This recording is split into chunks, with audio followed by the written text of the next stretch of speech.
എന്താണ് ഈ കോൺഗ്രസ്? ഇപ്പം ഈ ഗാന്ധിജിയും അവരൊക്കെ ഉണ്ടാക്കിയ കോൺഗ്രസ് ആണോ ഇത്? ഇന്നത്തെ കോൺഗ്രസ് ഒരു കുടുംബത്തിന്റെ ഒരു പ്രൈവറ്റ് പ്രോപ്പർട്ടിയായി മാറി കഴിഞ്ഞിരിക്കുന്നു. കുറെ നാളായിട്ട് അത് തന്നെയാണ്. അപ്പോൾ അത് അദ്ദേഹത്തിനോടല്ലേ ചോദിക്കേണ്ടത്, എന്നോടാണോ ചോദിക്കേണ്ടത്?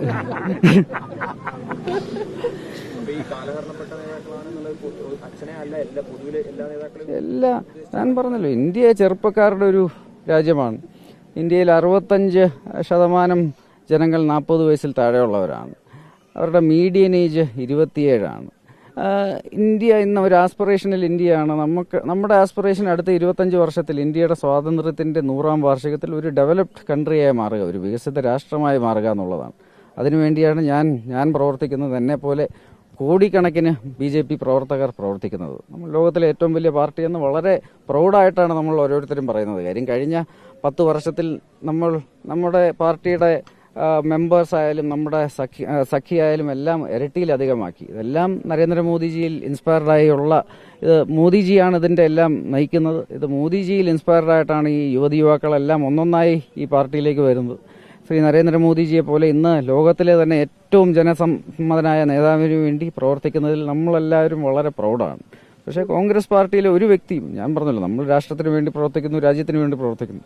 ഈ കോൺഗ്രസ് പാർട്ടിയിൽ ഇന്ന് അവർ ഗാന്ധി കുടുംബത്തിന് വേണ്ടിയാണ്, നമ്മുടെ കൂറ് ഗാന്ധി കുടുംബത്തോടാണ് എന്നൊക്കെ പറയുമ്പോൾ ജനങ്ങൾ അത് അംഗീകരിക്കില്ല. ഇത് കാരണമാണ് ഞാൻ പിന്നെയും പറയുന്നത്. കഴിഞ്ഞ 2 തെരഞ്ഞെടുപ്പിൽ ഞാൻ ചുമ്മാ അത് പറയുന്നതല്ല. കഴിഞ്ഞ 2 തെരഞ്ഞെടുപ്പിൽ ഇന്ത്യയിലെ കോടിക്കണക്കിന് ജനങ്ങൾ പറഞ്ഞത് ഞാൻ ഒരിക്കൽ കൂടെ പറയുന്നു. അതായത് 2014-ലും 2019-ലും നരേന്ദ്രമോദിജി നയിക്കുന്ന ഭാരതീയ ജനതാ പാർട്ടി പൂർണ്ണ ഭൂരിപക്ഷത്തോടെ വിജയിച്ചു.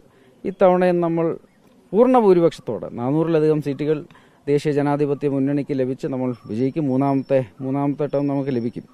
പക്ഷേ ശ്രീ രാഹുൽ ഗാന്ധി നയിക്കുന്ന കോൺഗ്രസ് പാർട്ടി കഴിഞ്ഞ 2 തെരഞ്ഞെടുപ്പിലെ പോലെ തന്നെ ഇപ്രാവശ്യവും 10% സീറ്റ് അവർക്ക് ലഭിക്കില്ല. അതായത് ഇന്ത്യൻ ജനത അവർക്ക് 3ാം പ്രാവശ്യവും അവരോട് പറയാൻ പോകുന്നത് രാഹുൽ ഗാന്ധി പ്രധാനമന്ത്രിയല്ല, രാഹുൽ ഗാന്ധി ഇന്ത്യയിൽ ഒരു പ്രതിപക്ഷ നേതാവായിരിക്കാൻ പോലും അർഹനല്ല എന്ന് ഇന്ത്യൻ ജനത പിന്നെയും അവരോട് പറയും. തീർച്ചയായിട്ടും ഇപ്പൊ കഴിഞ്ഞ 10 വർഷം നമ്മൾ എല്ലാ ദിവസവും വളർന്നുകൊണ്ടിരിക്കുകയാണ്.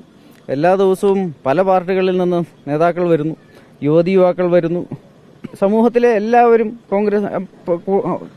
BJPയിലേക്ക് വന്നുകൊണ്ടിരിക്കുകയാണ്. ഈ തെരഞ്ഞെടുപ്പ് കഴിയുമ്പോഴും ഇനിയുള്ള കാലങ്ങളിലും കൂടുതൽ ആൾക്കാർ BJPയിലേക്ക് പ്രവേശിക്കുമെന്നുള്ള കാര്യത്തിൽ ഒരു സംശയവുമില്ല. കാര്യം ഇവരെല്ലാവരും ഇന്ന് ഇന്ത്യയിൽ കാശ്മീർ മുതൽ കന്യാകുമാരി വരെ, കച്ച് മുതൽ കാമരൂപം വരെ ഇന്ത്യയിലെ എല്ലാ സംസ്ഥാനങ്ങളിലുള്ള ജനങ്ങൾക്ക് ശ്രീ നരേന്ദ്രമോദിജിയുടെ ലോങ് ടേം വിഷനിലും അദ്ദേഹത്തിന്റെ നേതൃത്വത്തിലും പൂർണ്ണ വിശ്വാസമുണ്ട്.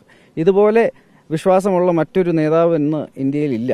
ഇതൊക്കെ ഞാൻ പറഞ്ഞു, ഞാൻ ഈ വിവാദത്തിലേക്ക് പിന്നെയും കിടക്കാൻ എനിക്ക് ആഗ്രഹമില്ല. കാര്യം ഇതൊക്കെ രാഷ്ട്രീയ പ്രേരിതമാണെന്ന് ചിന്തിക്കുന്ന ഏതൊരു വ്യക്തിക്കും മനസ്സിലാവും. കാര്യം 15 വർഷം മുമ്പ് നടന്നു എന്നും പറഞ്ഞൊരു കാര്യം ഈ 15 ദിവസം മുമ്പ് ഇലക്ഷൻ ഒരു തെളിവുമില്ലാതെ സമൂഹത്തിൽ ഒരു ക്രെഡിബിലിറ്റിയും ഇല്ലാത്ത ഒരാൾ വരുന്നു. അപ്പോൾ ഇതിന്റെ കാര്യങ്ങളൊക്കെ ആൾക്കാർക്ക് വളരെ വ്യക്തമായി മനസ്സിലാകാവുന്നതാണ്. അതുപോലെ ഇപ്പോൾ എൻ്റെ ക്രെഡിബിലിറ്റി, ഇപ്പം എൻ്റെ പ്രൊഫഷണൽ എക്സ്പീരിയൻസ്, ഇപ്പം ഞാൻ എവിടെ നിന്ന് വരുന്നു, ഞാൻ ഏത് പാർട്ടിയിലാണ്, ഇതൊക്കെ ജനങ്ങൾക്ക് വളരെ വ്യക്തമായി അറിയാവുന്നതാണ്. പിന്നെ അപ്പം അത് കാരണം ഞാൻ പരാതി പറയേണ്ട ആവശ്യമൊന്നുമില്ല. ഇന്ന് ഞാൻ പറഞ്ഞല്ലോ, ഇന്ന് ലോകത്തിലെ ഏറ്റവും വലിയ പാർട്ടിയിലെ ഏറ്റവും പ്രായം കുറഞ്ഞ നാഷണൽ ഓഫീസ് ബെയറർ ഞാനാണ്.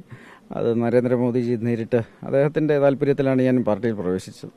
ഇന്ന് ലോകത്തിലെ തന്നെ ഏറ്റവും ജനസമ്മതനായ നേതാവിന് വേണ്ടി പ്രവർത്തിക്കുന്ന ഒരാളാണ്. അങ്ങനെ ഒരു വ്യക്തിക്കെതിരെ ഒരു തെളിവുമില്ലാതെ ഇതുപോലെ തെരഞ്ഞെടുപ്പിൽ ജനങ്ങളെ തെറ്റിദ്ധരിപ്പിക്കാൻ വേണ്ടി മാത്രം ഇതുപോലെ നെറുകെട്ട രാഷ്ട്രീയമായി വരുമ്പോൾ അങ്ങനെ ആരും അത് കഴിഞ്ഞിട്ട് ആരും രക്ഷപ്പെടാൻ സാധ്യതയില്ല. അതിന് നിയമത്തിന്റെ വഴിക്ക് പോകും.